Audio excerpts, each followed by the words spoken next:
Hi അസ്സലാമലൈക്കും welcome back. ഇന്നത്തെ നമ്മുടെ റെസിപ്പി 2 മുട്ട വെച്ചിട്ട് ഒരു പ്ലേറ്റ് നിറയെ സ്നാക്സ് ഉണ്ടാക്കിയെടുക്കുക. ഈ 2 മുട്ട കൊണ്ട് ഒരു 17 സ്നാക്സ് വരെ ഉണ്ടാക്കിയെടുക്കാം കേട്ടോ. അപ്പോൾ ഇതെങ്ങനെ ഉണ്ടാക്കാൻ നോക്കാം. അതിന് മുന്നായിട്ട് ഈ ചാനൽ ആദ്യം നിങ്ങൾ കാണുന്നുണ്ടെങ്കിൽ നിങ്ങൾക്ക് ഇഷ്ടമായി എന്നുണ്ടെങ്കിൽ സബ്സ്ക്രൈബ് ചെയ്ത് സപ്പോർട്ട് ചെയ്യണേ. അപ്പോൾ ആദ്യം തന്നെ ഈ ഒരു സ്നാക്സ് ഉണ്ടാക്കിയെടുക്കാനത് ഒരു ബൗൾ എടുത്തിട്ടുണ്ട്. ഇതിലേക്ക് 2 മുട്ട പൊട്ടിച്ചിട്ട് ചേർത്ത് കൊടുക്കാം. ഇനി ഇതിലേക്ക് ഒരു 1/2 ടീസ്പൂണ് കുരുമുളക് പൊടി ചേർത്ത് കൊടുക്കാം. എരിവ് കൂടുതൽ ഇഷ്ടമാണെങ്കിൽ കൂട്ടിയിട്ട് എടുക്കാം കേട്ടോ. കൂടെ തന്നെ ഒരു 1/4 ടീസ്പൂൺ ഉപ്പും കൂടി ചേർത്തിട്ട് നല്ല പോലെ ഒന്ന് ബീറ്റ് ചെയ്ത് കൊടുക്കാം. മിക്സിയിലിട്ട് അടിക്കേണ്ട ആവശ്യമൊന്നുമില്ല. ഇതുപോലെ വിസ്കോ അല്ലെങ്കിൽ ഫോർക്കോ വെച്ചിട്ട് നല്ല പോലെ ഒന്ന് ബീറ്റ് ചെയ്തെടുത്താൽ മതിയാകും.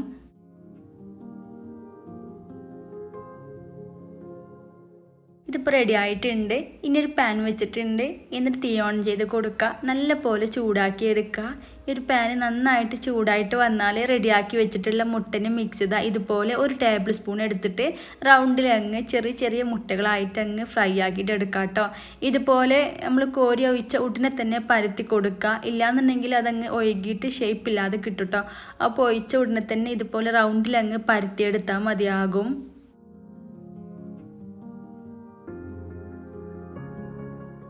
ഒരു വലിയ ടേബിൾ സ്പൂണിന് 1 ടേബിൾ സ്പൂൺ കറക്റ്റാണ് കേട്ടോ. ഒരു മുട്ട ഫ്രൈ ആക്കി എടുക്കാനായിട്ട്. ഇതുപോലെ എല്ലതും ആക്കി എടുത്തിട്ടുണ്ട്. ഇനി പെട്ടെന്ന് അങ്ങ് തിരിച്ചിട്ട് കൊടുക്കാം കേട്ടോ. 2 സൈഡും ഒന്ന് ഫ്രൈ ചെയ്തെടുക്കണം. പിന്നെ ഒത്തിരി ഹാർഡാക്കിയിട്ട് എടുക്കണ്ട. ജസ്റ്റ് ഒന്ന് വെന്തിട്ട് വന്നാൽ മാത്രം മതിയാകും. ഈ ഒരു രീതിയിൽ ആയി വന്നാൽ തിരിച്ചിട്ട് കൊടുക്കുക. ഇനി നമുക്ക് ഇതെല്ലതും എടുത്ത് മാറ്റാം കേട്ടോ. പെട്ടെന്ന് തന്നെ റെഡി ആയിട്ട് കിട്ടും മുട്ടായതുകൊണ്ട് തന്നെ.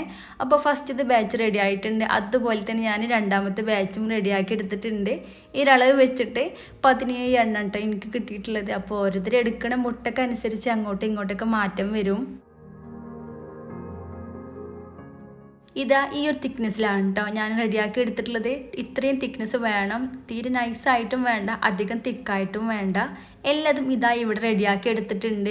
ഈ ഒരു 17 എണ്ണത്തോളമാണ് കേട്ടോ എനിക്ക് കിട്ടിയിട്ടുള്ളത്. ഇനി ഒരു ബൗൾ എടുക്കുക. ഇതിലേക്ക് 1 കപ്പ് കടലപ്പൊടി ചേർത്ത് കൊടുക്കാം. 250 ml കപ്പിലാണ് എടുത്തിട്ടുള്ളത്. കൂടെ തന്നെ 1 ടീസ്പൂണ് കാശ്മീരി ചില്ലി പൗഡറും കൂടെ ചേർത്ത് കൊടുക്കാം. എരിവ് വേണമെന്നുള്ളവർക്ക് സാധാ മുളക് പൊടി എടുത്താലും മതി. ഇതിലേക്ക് ആവശ്യമായിട്ട് ഉപ്പ് ചേർക്കാം. 1/2 ടീസ്പൂൺ ചേർത്തിട്ടുണ്ട്. 1/4 ടീസ്പൂണ് സോഡാപ്പൊടിയും കൂടെ ചേർക്കാം. ഇനി 1 കപ്പ് വെള്ളം എടുത്തിട്ടുണ്ട്. ഇതിൻ്റെ കുറച്ചായിട്ട് ചേർത്തിട്ട് വേണം ഇത് മിക്സാക്കി എടുക്കാനായിട്ട്. എനിക്ക് ഈ ഒരു അളവിലേക്ക് 1 കപ്പ് വെള്ളം കറക്റ്റായിട്ട് വന്നിട്ടുണ്ട് കേട്ടോ.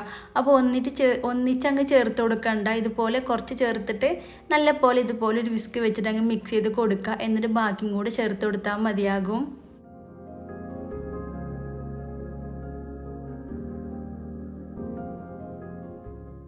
ഇനി ഇതിലേക്ക് 1 ടേബിൾ സ്പൂണ് മൈദ ചേർത്ത് കൊടുക്കാം.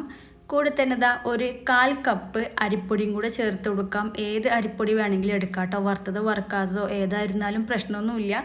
എനിക്ക് വേണമെന്നുണ്ടെങ്കിൽ ഇത് ആദ്യം തന്നെ ചേർത്ത് കൊടുത്തിട്ടും വെള്ളം ഒഴിച്ചിട്ട് മിക്സാക്കി എടുക്കാം കേട്ടോ. എങ്ങനെ വേണമെങ്കിലും ചെയ്യാം. ഇനി ബാക്കിയുള്ള വെള്ളം കൂടെ ചേർത്തിട്ട് നല്ല പോലെ കട്ടയൊന്നും ഇല്ലാതെ അങ്ങ് മിക്സാക്കിയിട്ട് എടുക്കാം.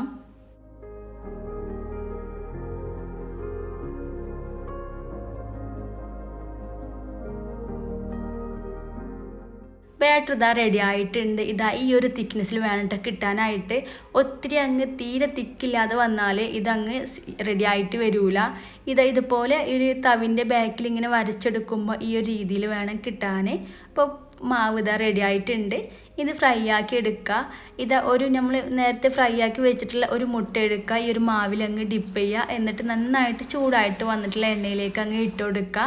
പിന്നെ മീഡിയം ഫ്ലെയിമിലിട്ടിട്ട് വേണം ഫ്രൈ ചെയ്തെടുക്കാനായിട്ട്. തിരിച്ച് മറിച്ചിട്ട് ഇട്ട് കൊടുക്കുക. നല്ല പോലെ പൊങ്ങിയിട്ട് വരും. അപ്പം അങ്ങ് കോരി മാറ്റാം. ഇതുപോലെ എല്ലാതും റെഡിയാക്കിയിട്ട് എടുക്കാം.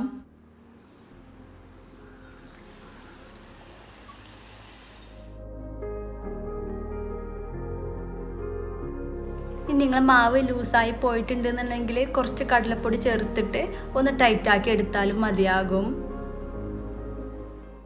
മൊത്തത്തിൽ ഞാനിവിടെ പൊരിച്ചെടുത്തിട്ടുണ്ട്. നല്ല ക്രിസ്പി ആയിട്ടുള്ള സ്നാക്സാണിത്. ഞാൻ വീഡിയോ ഒക്കെ എടുത്ത് വന്നപ്പോൾ ഒന്ന് തണുത്ത് പോയിട്ടുണ്ട്.